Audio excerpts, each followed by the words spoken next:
Hey guys, good morning. I hope you're enjoying all the talks as well as I am. Let's jump straight into it. So first off, I'm Kevin. I joined in September 2019. I'm a young professional currently in Team Terraplex. And next week, I'm gonna go to Team Mirage. So how did I start at Bol.com? Well, everybody knows Yibby Yiri Yili, but it was new to me, of course. You build it, I understand, I write code. You run it, I understand, the code runs. But you love it? What does it mean? To love it, I need to understand it, and probably also listen to it. So we run in Kubernetes. But Kubernetes for a new developer, what's it like? Initially I thought servers, server room, that's where my code runs. I don't really do a lot of that. But then I looked into Kubernetes, and it felt a little bit like this.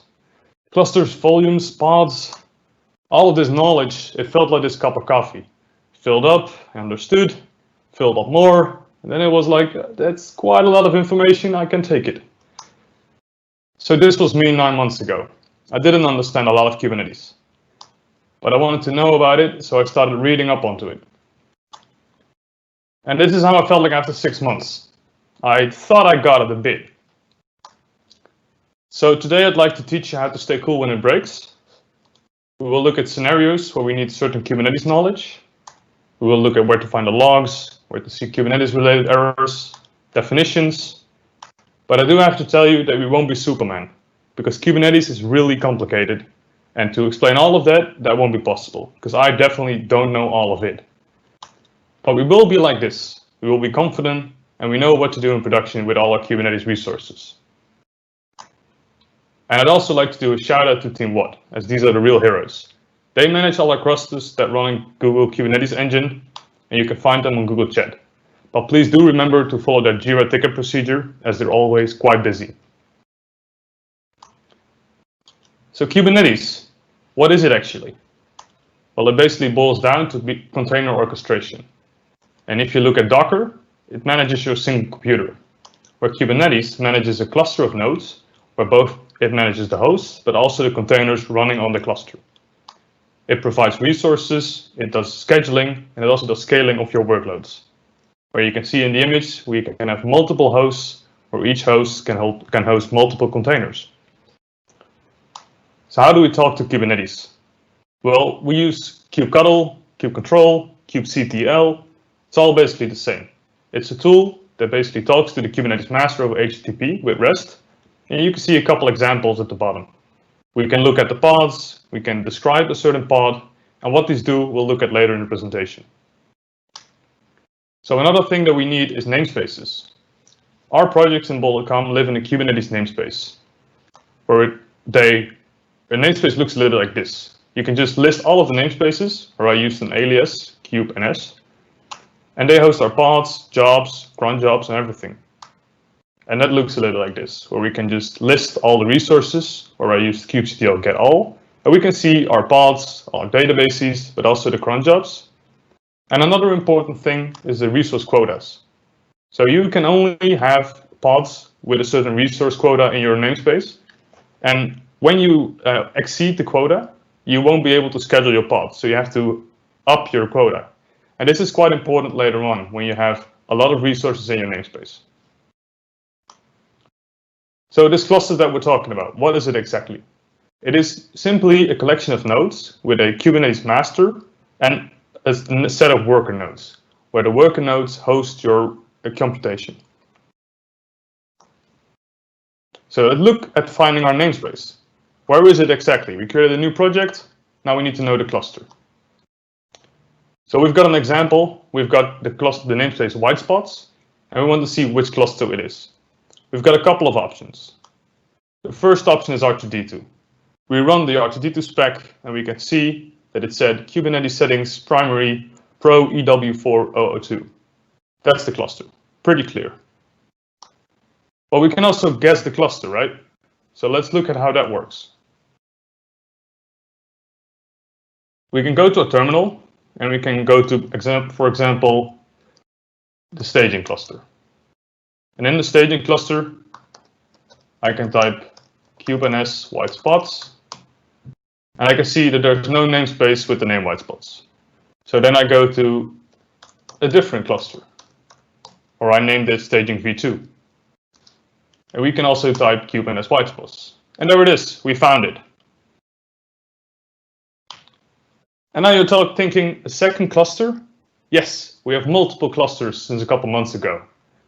And it's quite important to not forget, because if you can't find it, it will still be there, but it will be in a different cluster. And if you've never added a second cluster, this is how you do it. You go to the bol.com staging project, and do keep in mind that you don't go to your project's GCP project, but actually to the Bolcom staging or Bolcom Pro. You go to clusters, and there you can see the EW002 cluster. You can then click on it, and you have the connect button at the top, where you can just copy a command line argument to add it to your kube context file, where you can then use it in your terminal. And if you want to have everything added automatically, you can use the tool built by Kieran Story, which is bol kubectx. It basically enumerates all the available clusters and adds them using a unified naming scheme into your system. So let's look at what's in our namespace. We had this cluster, right? Different nodes where our pods run. Let's look at this one node. So a node hosts multiple things. It initially has the Kubernetes agent called the kubelet. This is used to talk with the Kubernetes master, and this is the way that the nodes and the masters know about each other, and the way the master knows how the node is operating. It also has a container runtime, or in our example we have Docker, but this could also be a different runtime. And this node basically hosts your pods. So you can see in this example we have 4 different pods with all kinds of apps and volumes in it. So let's look at this pod. The pod basically hosts your containers, your volumes, and it does networking for you. A pod can host multiple containers, and initially at bol.com we generally had pods with 1 container, just your app, but now we also see that Istio is a sidecar, so most pods will always have 2 containers, your app, but also the sidecar. And besides that, you can also have volumes to, of course, store your data. But a pod will always have 1 IP in the cluster. And to get containers into your pod, you use the so-called thing, a deployment. And we all know the deployment, I guess. It looks a little bit like this. It's a lot, but what does it all do for you? Well, it just describes your application, right? So you can have metadata, where labels are very important, but you also have a so-called thing called annotations. And the difference between these two is that labels are used to operate and select your resources in Kubernetes, to identify them. Just by you as a developer, you can decide whatever you want in the labels. And annotations are there to add non-identifiable metadata to your pods. So if you look at your pods right now, it's generally Istio that adds a lot of annotations. These are not used by the tooling. It of course also describes your container, and you can have secrets and config maps added in there. Another thing to keep in mind is that the deployment is an abstraction for the replica set. And it's quite important to not forget this, because say you added a new deployment and your pods are not being scheduled, you start looking at your deployment, but you don't see any errors, so you're lost. But if you remember that the replica set is the one that is hosting your pods, you can go and look at the replica set's errors. So the only thing the replica set does is making sure that you have n number of pods, so where n is the number that you specified. And if one of these pods dies, for example, the replica set will be the one to start a new pod and replace the old one when it's already inputted up. So secrets and config maps, what are those exactly? Secrets are the values that Kubernetes has to abstract secret values, like your database password, which you don't want anyone else to read. And config maps are pretty much properties of your app.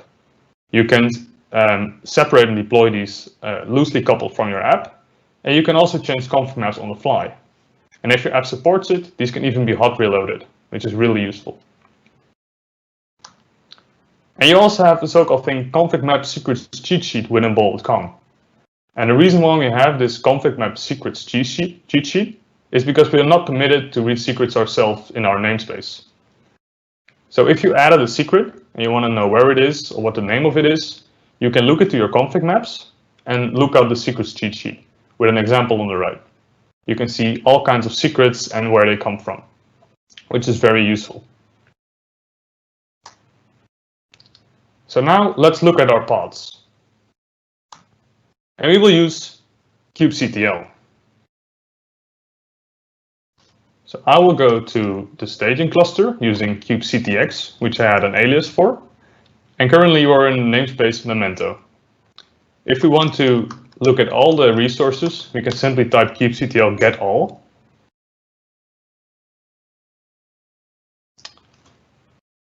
And then we can see a lot. So initially we can see our deployment, which has a replica set, which then has 2 pods. And if I want to know more about this pod, I can kubectl get with the resource and the resource name. And now we can see just this resource. We can also see more details about this resource, where we use describe instead of get. Oh, I need to use pod.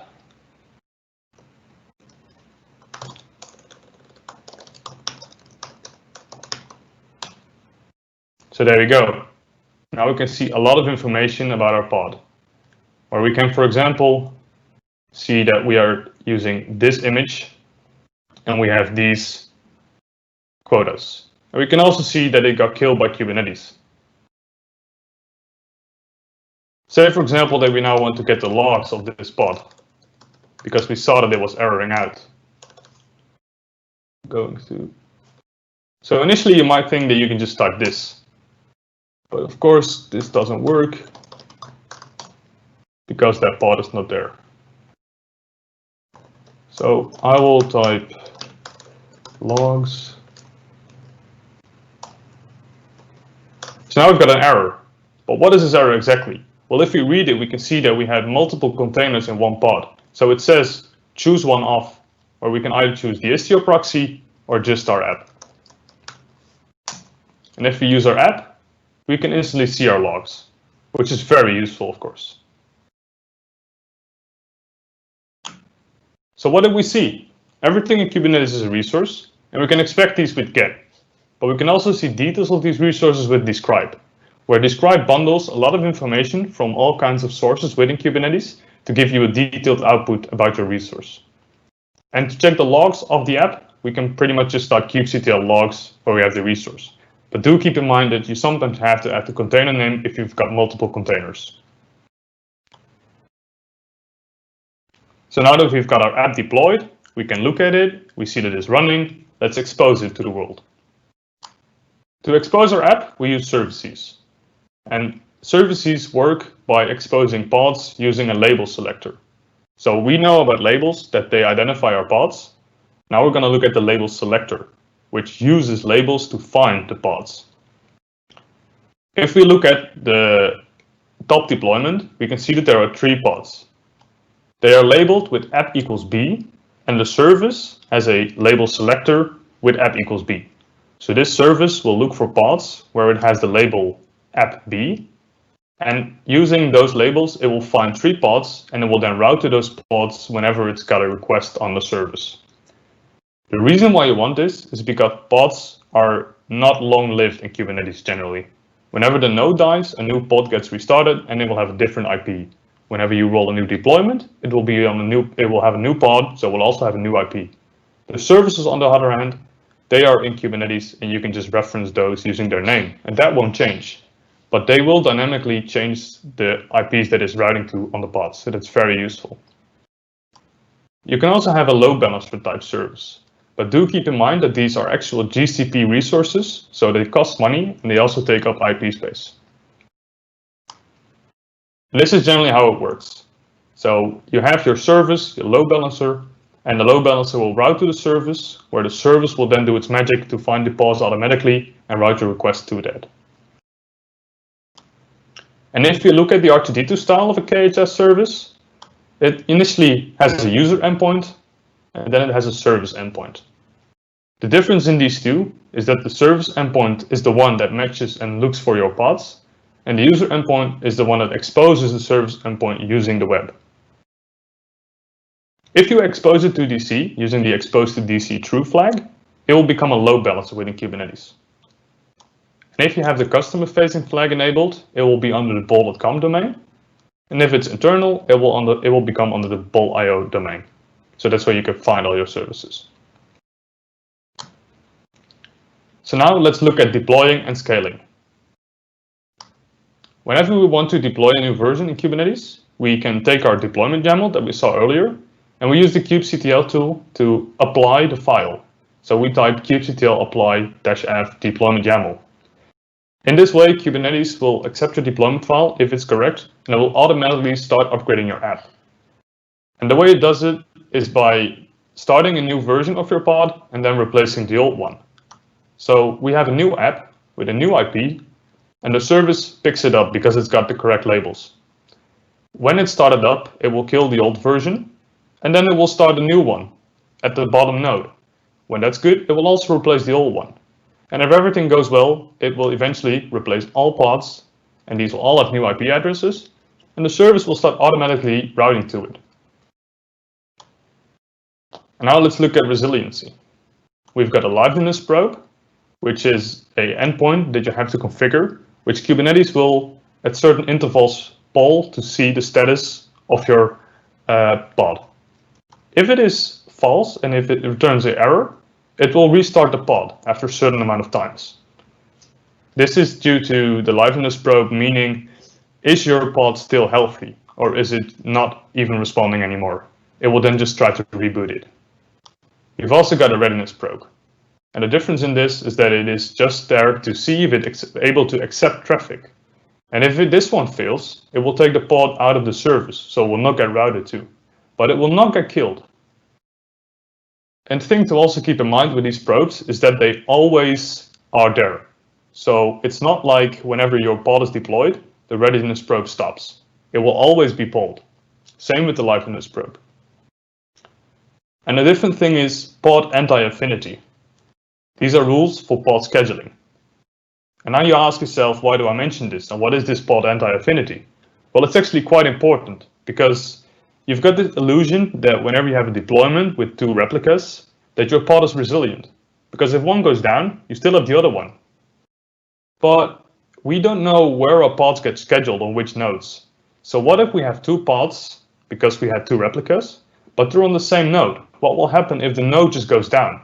Well, your app will be dead in an instant. With pod anti-affinity, you can tell Kubernetes, hey, if you have these two pods of my app, don't schedule them on the same node. This way you have added resiliency, which is quite important. So now let's level up our rolling upgrade. What can we do to tune it? We have an option called max unavailable, which is used to determine how many replicas of your old version can be there when you're upgrading a new one. So say you've got two replicas and you're going to push a new version. If you have max unavailable 50%, there will always be one old pod before the new deployment is fully rolled out. And following that, you also have max search. So what max search does, it tells Kubernetes, hey, when you're deploying a new version, you can deploy up to the max search amount of containers. So looking back at our deployment, we have two pods, and we're going to deploy a new version, which will also have two pods. If max search is 100%, it will start two new versions instantly. And if those are done, it will instantly swap with the old ones. So this makes your deployment quite fast if you've got a lot of nodes and pods. Do keep in mind to watch your resource quota that we talked about earlier. Because of course, if you have max search on 100% and unavailable on 0, this means that all your old pods will be there, but also your new pods. So in theory, you could have four versions of your app running at the same time, and they all take resources into account. Another thing is revision history limit. This determines the number of leftover replica sets that you have in your history before Kubernetes garbage collects them, pretty much. And this defaults to 10. And these are used to roll back to. You can simply, if you don't roll back too much, scale these down to 3 or 4, but it's all on your own account. So now let's look at scaling. How do we scale our deployment? But that's also very easy in Kubernetes. We know about our services, we know about our deployments. We can just go to kubectl and scale the deployment to 4 replicas. So what Kubernetes will do, it will first have one simple pod with one service, and it will then just start 3 new pods, and then it will automatically route to those as well when they're ready. So that's a lot of information, but we're not there yet. Now we know about how Kubernetes manages all our resources and pods and how it's there in the cluster. Now let's look how we debug it. So we have the pods, which host our containers. We have deployments, which represent a revision of our app.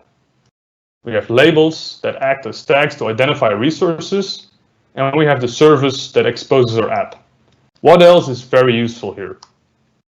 Well, events are super useful, your logs as well, having a command line interface into the pod, and also more tooling, not just kubectl. So the events show information about the cluster and its resources. For example, the AAA policy is applied successfully, your load balancer failed, a pod can't be scheduled because you matched your resource quota. You can see these using kubectl get events. First, a thing that I always do when there's something fishy in the namespace, I just type kubectl get events. And then you generally get an idea of what's wrong or where you have to look at to go further into your debugging. And we've seen logs before. We can simply type kubectl logs, and we can also type -f to follow the log. So you have a continuous stream of your logs. And we have a command line interface, because maybe you're used to having Docker where you can exec into the pod and the container. Well, it's the same thing in Kubernetes. We can just type kubectl exec with the pod, and then an interactive session, and then we can execute bash in the pod. Do keep in mind that bash, of course, needs to be present in the container, because the container is the one that hosts it for you. I find this very useful whenever I have to diagnose service-to-server connectivity with firewalls, for example.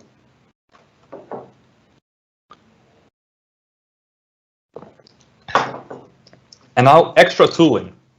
So what else besides kubectl do we have? We also have K9s. We have Octant and Lens, which are kind of the same as K9s, but different. Then we have Stern, and you've seen these two already, kubectx and kubeNS. They're the savior of everybody.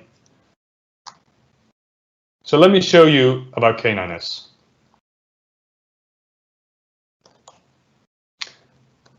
So in the beginning, I showed you how to get details about certain pods, how to get the logs, and how to describe them. Now let's do it with K9s, which makes it very easy.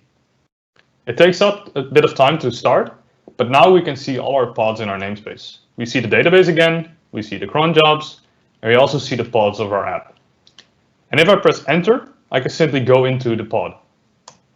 So now I am in the pod. What can I see here? Well, we've got the Istio proxy, and we've got the Memento app. I can also press enter again, and now I can see the logs. Very easy. You can have auto-scrolling, timestamps, and with pressing escape, you just go back. I can also, pressing the colon sign, go into command mode, and I can, for example, type event. Now it will show me all the events of the namespace. So something was wrong, pods restarted. What happened? Oh, we can see that the kubelet is unhealthy.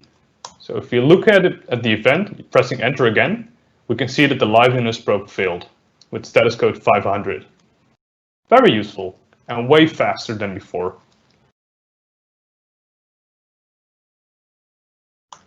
And if you're not that into the command line, you can also use Octant, which is a web-based application to get all of the information into your namespace. It was a little bit too much for me, as I like the minimalist style of K9s.